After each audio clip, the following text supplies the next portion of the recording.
Hello everyone, मैं प्रतिभा चौहान आ गई हूँ एक बार फिर से आप सभी के सामने आपके अपने यूट्यूब चैनल लीगल विंग्स पे। आज के इस वीडियो में हम जो है आपको मध्य प्रदेश के अंदर जो राज्य विधिक सेवा प्राधिकरण होता है, आप जानते हैं लीगल एड सर्विस जो होती है, लीगल एड सर्विस, ठीक है।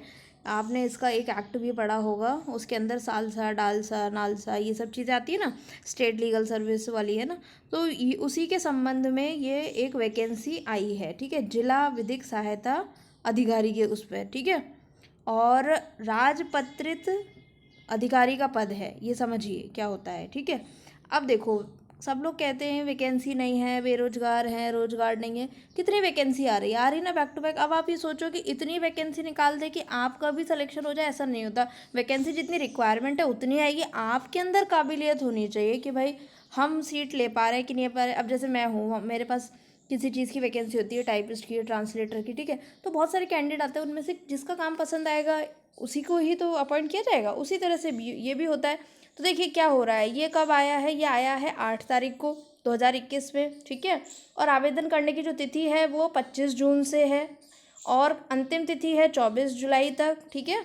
और बाद में परीक्षा की जो तिथि है, ऑनलाइन परीक्षा होगी, उसकी तिथि बाद में बताई जाएगी। तो बेसिकली क्या होते हैं, ये विधिक सहायता अधिकारी होते हैं। कई जगह इनका रोल होता है डोमेस्टिक वायलेंस, ये सब आपने पढ़ाई होगा। लीगल एड प्रोवाइड करवाते हैं बेसिकली, ठीक है। अब देखिए 7वें वेतन के अनुसार इनका वेतन भी देख लीजिए, कोई कम नहीं है वेतननामा, ये देखो, ठीक है। दिख गया आपको वेतन कितना है इनका। 7th पे कमीशन लग रहा है।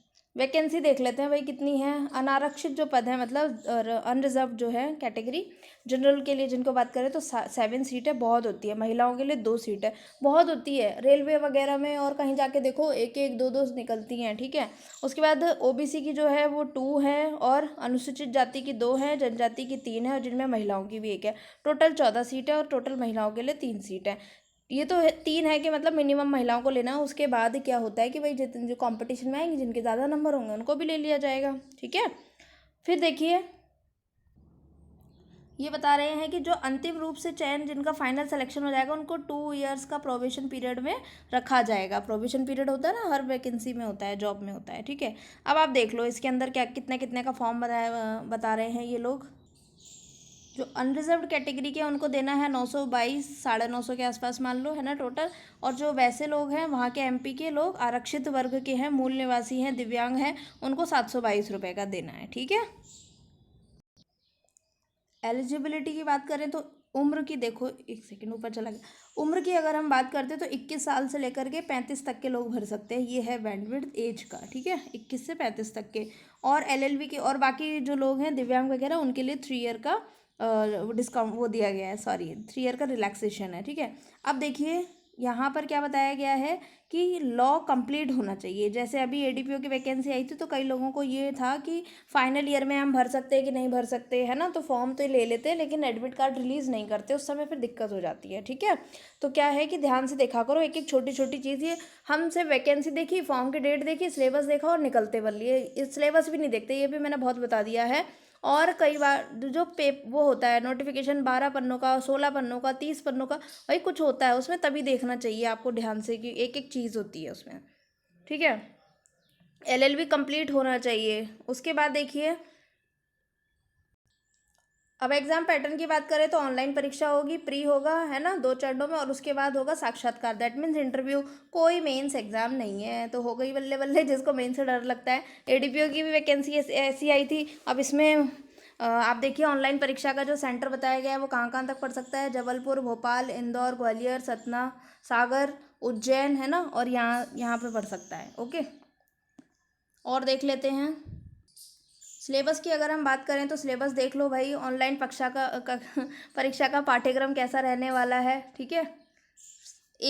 उसमें आएगा सबसे पहले 140 क्वेश्चंस होंगे, ठीक है, और नंबर भी 140 होंगे, मतलब एक क्वेश्चन एक नंबर, क्लियर। सबसे पहले आएगा कॉन्स्टिट्यूशन। कॉन्स्टिट्यूशन 10 नंबर का आ रहा है, इसके अंदर फंडामेंटल राइट, डीपीएसपी और ड्यूटीज़ यहाँ तक आ रहा है, ठीक है। तो दिमाग लगाने का भी नहीं है, बहुत ध्यान से पढ़ा करोगे तो सब चीज़ यही हो जाती है, दिमाग नहीं लगाना, प्रेसिडेंट पढ़ रहे हैं, इधर उधर पढ़ रहे हैं। फिर सीपीसी की बात कर रहा है, 10 नंबर की सीपीसी है, और सीपीसी में क्या क्या पूछ रहा है, ये पूछ रहा है 89 एडीआर, क्योंकि ये क्या है, लीगल एड वाला है, ये भी कोर्ट के बाहर जाके ही होती है सारी प्रोसीडिंग्स, ठीक है, इसलिए। उसके बाद ऑर्डर 10 पूछ रहा है आपका, ऑर्डर 33 पूछ रहा है, ठीक है, ये सारी चीज़ें पूछ रहा है। चलिए नेक्स्ट आईपीसी की बात करते हैं। आईपीसी भी 10 नंबर की है, तो आईपीसी में क्या रहा है, जनरल एक्सेप्शन, पनिशमेंट, एक्सप्लेनेशन, ठीक है, पब्लिक ट्रैंक्विलिटी चैप्टर 8, उसके बाद है चैप्टर 16, 17, चैप्टर 20, ये सब देखो, ये मैरिज से रिलेटेड, क्रुएलिटी 20 है। सीआरपीसी की अगर हम बात कर लेते हैं, सीआरपीसी 15 नंबर की आ रही है, चैप्टर 9 आ रहा है 125 वाला, और ये देख लो प्ली बार्गेनिंग 265 और ये सब चीज़ें, ठीक है, लिमिटेड चीज़ आ रही है। उसके बाद आएगा जुवेनाइल पूरा आ रहा है, डाउरी प्रोहिबिशन पूरा आ रहा है, डोमेस्टिक वायलेंस पूरा आएगा, पीसीपीएनडीटी एक्ट पूरा आएगा, पॉक्सो एक्ट पूरा है, motor vehicle act, motor vehicle में सिर्फ ये वाले सेक्शंस पढ़ने हैं, ये हिट एंड रन वाले, ठीक है। फैमिली कोर्ट्स आएगा, हिंदू लॉ मुस्लिम आएगा पूरा, आर्बिट्रेशन कंप्लीट आएगा, ग्राम न्यायालय पूरा आएगा, मेंटेनेंस ऑफ वेलफेयर पेरेंट्स और सीनियर सिटीजन ये पूरा आएगा, लीगल सर्विस अथॉरिटी एक्ट्स, ये सब जो हम पढ़ चुके हैं ये सारे आएंगे, ठीक है। तो आपने देखा, इसके बाद ये लोक अदालत, ये देखो लोक अदालत ऑर्गेनाइजेशन, लोक अदालत, सिविल प्रोसीजर, मीडिएशन रूल है, ये सब आएंगे, लीगल लिटरेसी कैंप है, क्योंकि ये सब एक्ट इसलिए आ रहे हैं आपके इस एग्ज़ाम में क्योंकि आपका वर्क जो होगा वो यही होगा। कहीं इसमें जजमेंट राइटिंग पूछ रहे हैं, एविडेंस एक्ट पूछ रहे हैं, नहीं पूछ रहे ना, क्यों नहीं पूछ रहे, क्योंकि आपको जज वाला काम थोड़ी करना है। लेकिन जब आप जुडिशरी का पेपर देते हो तो वहाँ देखा ना ये सब चीज़ें पूछते हैं, पैरा लीगल, ये वॉलंटरीज वाला, ये आ गया नालसा वाला, ये सब scheme of state legal service, national legal service, ये सब, ये था ए नंबर, ए कैटेगरी का जो लॉ का पेपर था 140 नंबर वाला, ठीक है। नेक्स्ट आ जाओ, बी में आएगी general studies and science, social science 30 number की, फिर आएगा कंप्यूटर इंग्लिश एंड, क्योंकि ऑनलाइन होता है ना यहाँ पे एमपी में, तो हर पेपर में आपने देखा इसमें भी कंप्यूटर है, सिविल जज में भी कंप्यूटर है और एडीपीओ में भी कंप्यूटर है, एडीपीओ में तो बहुत हाई लेवल की कंप्यूटर है, ठीक है। तो ये सब आपने समझ लिया। ऑनलाइन परीक्षा में टोटल 200 प्रश्न पूछे जाएंगे, कैसे 200, 140 ऊपर और 60 ही है, तो 140 प्लस 60 कितने हो गए, 200 हो गए, ठीक है। 3 घंटे का समय होगा और नेगेटिव मार्किंग है। अब आजकल हर जगह नेगेटिव हो रही है, तो प्रैक्टिस करना स्टार्ट कर दो, क्या पता आपके अपने स्टेट जैसे राजस्थान में नेगेटिव नहीं है, तो अगली बार नोटिफिकेशन आया पता चले लो भाई यहाँ भी नेगेटिव हो गई, तो यहाँ कितनी है 1/4 नेगेटिव है, ध्यान रखिएगा, ओके। ये इस तरह से है, मॉक टेस्ट वॉक टेस्ट आप कर सकते हो, अनुचित ये सब ले जाना मना है, ठीक है। सारी मैंने काम की बातें आपको यहाँ पे बता दी। अब देखो एक इम्पॉर्टेंट चीज़, इस तरह की पॉइंट को ना बहुत ध्यान रखा करो, ऑनलाइन में जितने भी हैं पद के 3 गुना बैठे जाएंगे, जैसे कि जनरल के कितने पद थे, 7 पद थे, तो 7 का 3 गुना कर लो, 21 लोगों को इंटरव्यू में बुलाया जाएगा, क्लियर। चलिए फिर उसके बाद है सामान्य और अन्य पिछड़ा वर्ग को ऑनलाइन परीक्षा में 50% अंक लाना अनिवार्य है। इसका मतलब 50, 200 में से 100 नंबर अगर आपके नहीं आए, ठीक है, 100 नंबर अगर आपके नहीं आते हैं तो आपको मेन इंटरव्यू के लिए नहीं बुलाएंगे, ठीक है। तो आई थिंक आपको ये सब समझ में आया होगा। इंटरव्यू भी कोई ज़्यादा हाई फाई नहीं है, 25 नंबर का इंटरव्यू है, जबलपुर में बुलाया जाएगा, 25 नंबर का होगा, मूल प्रमाण पत्र मतलब ओरिजिनल लेकर आना कंपलसरी है, और जो अनुपस्थित एब्सेंट रहेंगे चाहे उनके हाई नंबर कितने भी आए हों तो भी उनको नहीं कंफर्म माना जाएगा। मतलब कि मैं समझाती हूँ, 200 नंबर का एग्ज़ाम है ना, किसी के 200 में से आते हैं 180, लेट्स सपोज, कट ऑफ गई है, नेगेटिव है ना, कट ऑफ जा सकती है 130, ठीक है, कट ऑफ गई है 130। अब ये 180 वाला सोचे भाई अपने तो इतने नंबर है, इंटरव्यू में बैठने की ज़रूरत ही नहीं है, ठीक है। अब वहाँ पर ये इंटरव्यू में नहीं गए महाशय, ये 130 वाला था, इसको 25 में से 25 तो किसी को नहीं मिलते, 25 में से इसको मिले 15, ठीक है, कितने हो गए इनके 145 नंबर हो गए, 145, हाँ 145 हो गए। 145 वाले का सिलेक्शन हो जाएगा और 180 वाले का नहीं होगा। जानते हो क्यों? क्योंकि क्या कह रखा है, अनुपस्थित होने वाले का चयन नहीं होगा, इसलिए जाना बहुत ज़रूरी है, ठीक है।